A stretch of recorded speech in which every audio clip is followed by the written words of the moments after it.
करो भगवन, क्षमा करो भगवन, दया करो भगवन, दया करो भगवन. आपला प्रभू येशू ख्रिस्त जेव्हा क्रुसावर टांगला होता आणि शेवटची घटका मोजत होता, त्यावेळेला प्रभू येशूने उद्गार काढले, हे पित्या, हे बापा, त्यांना क्षमा कर, कारण ते काय करत आहेत हे त्यांना ठाऊक नाही. अलेक्झांडर द ग्रेट म्हणतात, to err is human but to forgive is divine. चुकी करणे हा मानवी गुण आहे, तर दया करणे, क्षमा करणे हा दैवी गुण आहे. होय माझ्या प्रिय बंधू भगिनींनो, ख्रिस्त दुःखाने, ख्रिस्त मरणाने दुःखित झालेल्या माझ्या प्रिय बंधू भगिनींनो, येशूने जगाला दयेचा आणि क्षमेचा मंत्र दिला. आज जगात जर आपण नजर टाकली तर आपल्याला काय आढळते? आपल्याला एक गोष्ट प्रामुख्याने आढळते, ती म्हणजे सर्वत्र अशांतता आहे. युद्ध सुरू आहेत, मारामाऱ्या सुरू आहेत, भांडणं सुरू आहेत आणि लोकांमध्ये सूड प्रवृत्ती किंवा बदला ही गोष्ट वाढीस लागलेली आहे. आणि अशा वेळेला प्रभू येशू आपल्याला सांगत आहे की तुम्ही आपल्या शत्रूवर प्रेम करा, जे तुमच्या विरुद्ध जातात, जे तुमच्या विरुद्ध पाप करतात, त्यांच्यासाठी प्रार्थना करा.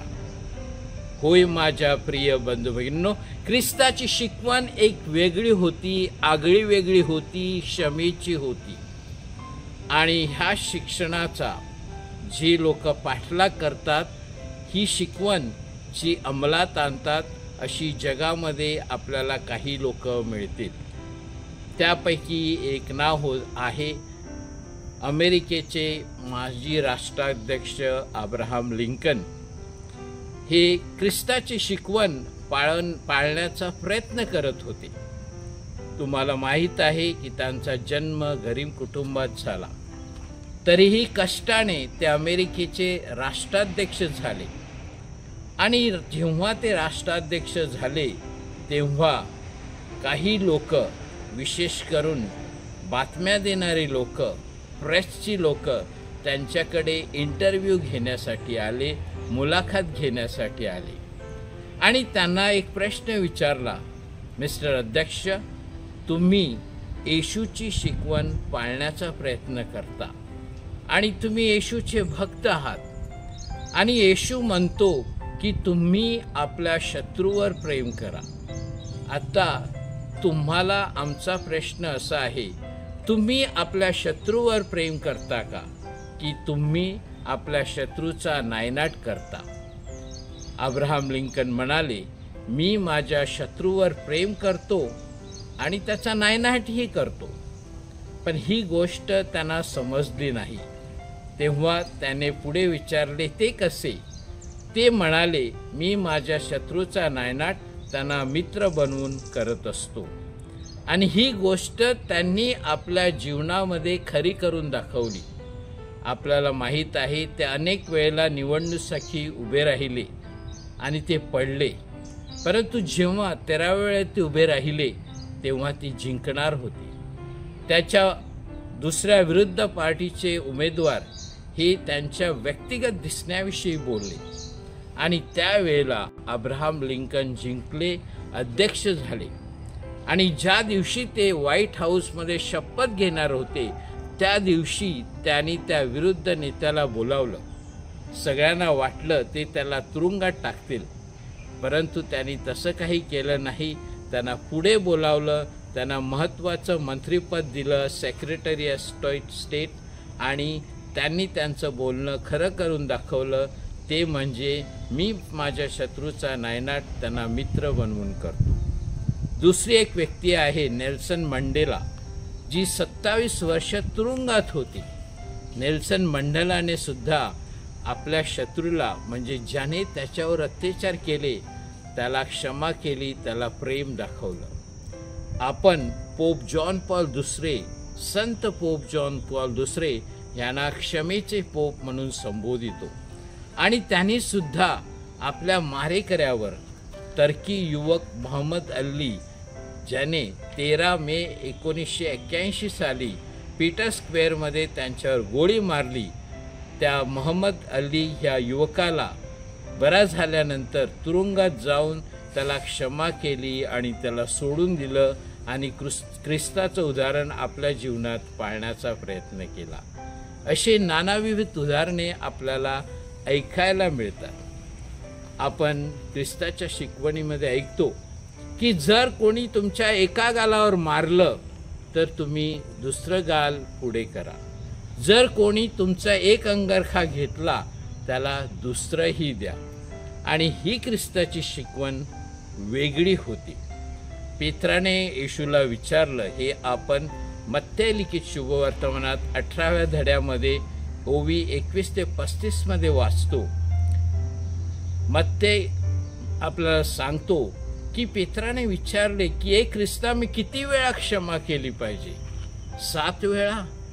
येशू सांगतो 7 नाही, 7च्या 70 वेळा. म्हणजे आपण नेहमी क्षमा करीत राहिलं पाहिजे. एक सुंदर असं उदाहरण आहे.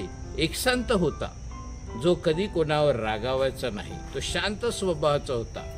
आणि आपण म्हणतो असा कोणी शांत असला की कुणाला ते बघवत नाही. असंच त्याच्या जीवनात झालं. काही लोकांना ते आवडत नव्हतं. त्यांना त्या संताला राग आणायचा होता. त्यांना माहीत होतं की संत हा कोणत्या नदीमध्ये अंघोळ करायला जातो. त्यांनी एक युक्ती आखली. त्यांनी घमेल्यामध्ये चिखल घेतला आणि त्यांना संताच्या आंघोळीची वेळ माहीत होती. संत नेहमीप्रमाणे आंघोळीसाठी गेला. तो बाहेर आला. ह्याने त्याच्यावर चिखल फेकला. संत रागावले नाहीत. परत आंघोळ केली. त्यांनी परत चिखल फेकला. त्यांचा चिखल संपला, परंतु संत काही रागावले नाही. शेवटी त्यांनीच जाऊन संताची क्षमा मागितली. होय माझ्या प्रिय बंधू भगिनींनो, आपण क्षमा करत राहायचं. आणि येशू म्हणतो की जर तुम्ही क्षमा केली नाही तर कदाचित तुम्हाला माझा स्वर्गीय पिता क्षमा करणार नाही. आपण आमच्या स्वर्गीय बापा ही सुंदर अशी प्रार्थना करतो आणि त्या प्रार्थनेमध्ये आपण म्हणत असो, जशी आम्ही आमच्या अपराध करणाऱ्यांना क्षमा करतो तशीच तू आमच्या अपराधांची क्षमा कर. आपण आपल्या विरुद्ध अपराध करणाऱ्यांना क्षमा करतो का? क्षमा केल्याने आपल्याला अनेक फायदे होतात. क्षमा करणे हे एक आव्हान आहे. क्षमा केल्याने आपल्याला मानसिक शांती मिळते आणि विशेष करून क्षमा केल्याने आपल्याला चांगले आरोग्य मिळते. होय माझ्या प्रिय बंधू भगिनींनो, आजची वाचने आपल्याला सांगत आहे. पहिलं वाचन जे यशाया संदेष्टाच्या पुस्तकातून घेतलेलं आहे, तो देवाच्या सेवकाविषयी आपल्याला सांगत आहे की तो हीन झाला. त्याने अनेक प्रकारचे दुःख सहन केले.